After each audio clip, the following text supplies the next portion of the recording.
So one of the reasons I want you to do, as you read Quran daily, as you reflect on Quran, as you read khutbah, try to map things down, because that will help you to take action. Okay, so now we are moving on to a new thing. So now, to help you achieve your goal, how would you feel if we give you one employee or a volunteer free for the whole year? How would you feel? Good. Okay, so let's plan that out.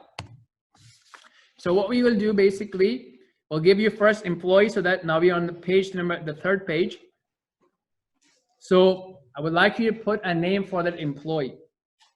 Okay, but just one restriction. If you're a male, you're gonna get a male employee. If you're a female, you're gonna get a female employee. So put a name for that employee number one, the first hire of your company.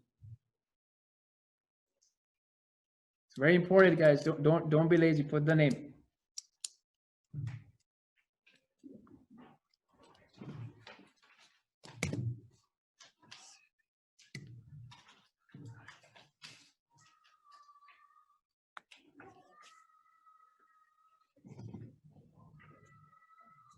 So once you have the name, please put down what area he or she will be helping you on.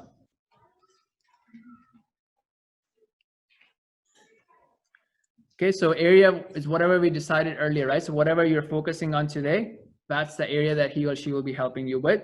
And then what are the main 3 goals for the next 3 months? So let's think about November, December, well, January. So what do you want him or her to help you achieve in the next 3 months? So what should happen by end of January?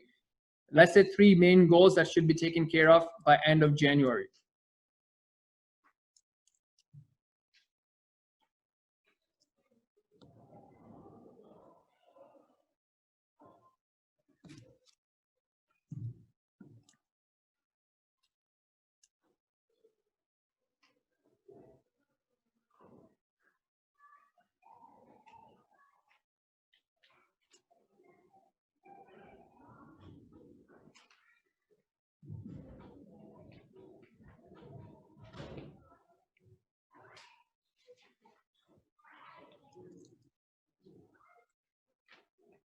All right, so next question that you have is basically just a rough 24-hour schedule of that first employee. Like, how would you like him or her to manage time? Obviously, make sure that you don't make him or her work, because he's going to burn out. So you probably want to have a balanced routine that he's taking care of his soul or body, family, and you're also investing some time for that first employee to learn and develop skills. And then majority of the time, he or she would be giving to direct actions. Okay, so it's going to be a holistic development, inshallah.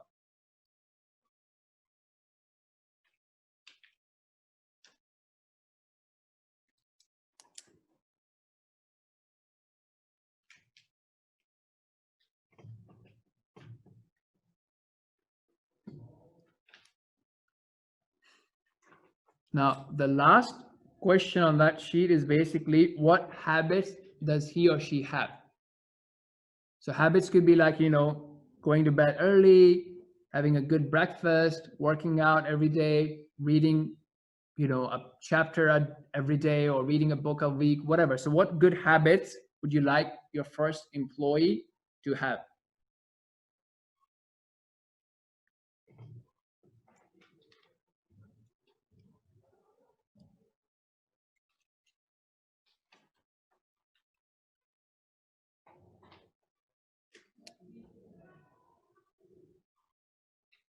So you ready to meet your first employee? Free employee, not kidding. Ready? Okay, you guys have phone? I'll send you the picture on the phone. Does everybody have a phone? Can you please take it out? Let me give you an address where you'll see the picture.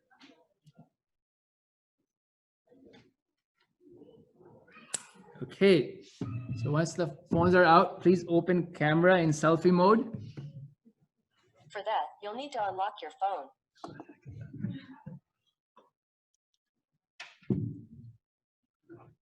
Yeah, so that's your first employee. So basically, before you lead anybody else, you first need to lead yourself.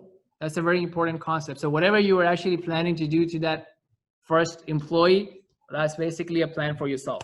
And that's a very important thing. So what have we talked about so far? We talked about the 5 pillars of success. Okay. We talked about clarity. And we also talked about having a plan for your first employee. So welcome, you guys are all managers from today. All right, so now we will go into the other details of the other pillars. So far, any questions?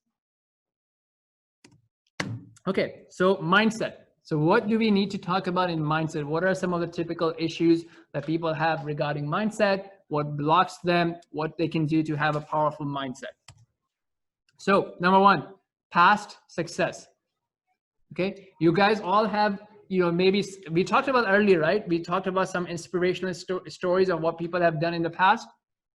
Okay, what if I were to tell you that everybody here has done great things in the past? Oh, you believe me? So what are some of the great things that you've done in the past? So if you want me to talk about more, so I have a video on that. It's called You Are So Inspiring. You actually are very inspiring. So think about some of the things that you have accomplished today, right? So starting from a child, you've done amazing things, right? Most importantly, you guys learned how to walk. Do you know how much effort it takes to walk? How many times you have to fall and get up and try again, get up, try again, get up, try again. You don't care about people laughing at you or saying whatever they are saying. You don't care about if it hurts. You keep trying, you keep trying. Similarly, to be able to speak, to be able to read, it required so much effort. So we have all done that. Okay, so the main point here is to realize that you are capable. You have done amazing things in the past. And then the second point is failures or results. So that's the second video, right? This is a metaphor. I have like escalator metaphor. So what happens is sometime in life, Allah subhanahu wa ta'ala gives us some people, a job, maybe some tools, some relatives, whatever it is, and they help us. They help elevate us from level 1 to level 5, level 6, whatever it is. But then at the end of the day, just like an elevator ends, escalator ends, that relationship, that connection, that tool, that ability, that crutches, they also end. A lot of people then keep looking down, oh, what happened to my escalator? No, you have to realize and appreciate that Allah gave you that for a time, and now you have to move on. So that's also a mindset, that it's not failure, it's a progress, it's results, and then you learn from it, and then you move on. Now, the third thing is this cat. This is also very important. The concept of validation. A lot of time we validate ourselves by other people. What do my friends think of me? What do my manager think of me? What do my people think of me? So they may not appreciate who you are. They may say, you're not good enough. You can't do it. You always fail. You never keep your promises. But that's their view. How do you view yourself in the mirror? So you can view yourself like this cat and look at yourself as a tiger. Okay, there's nobody stopping you from that.